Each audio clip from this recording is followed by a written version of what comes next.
তুমি উৎপাত কৰিবা নে নকৰা একদম খাটাংকে কোৱা সঁচাকে নে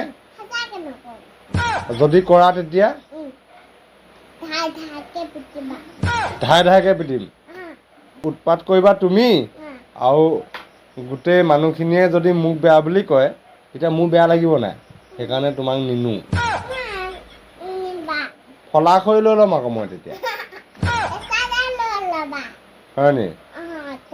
এতিয়া ৰাতি কেইটা বাজিলে গম পাইছা 10টা বাজিব হ'ল তুমি আকৌ এতিয়া গৈ শুই থাকিলে মানে কি হ'ব টোপনি গুচি গ'লে কি হ'ব নোযোৱা সঁচাকৈ নোযোৱা নে আৰু যদি টোপনি গুচি যোৱা মই কিন্তু নামঘৰতে এৰি থৈ গুচি আহিম আকৌ হ'বনে হ'ব যাবা ওলোৱাগৈ যোৱা তেতিয়া গাড়ী থোৱা ভালকৈ থোৱা ভালকৈ থোৱা আকৌ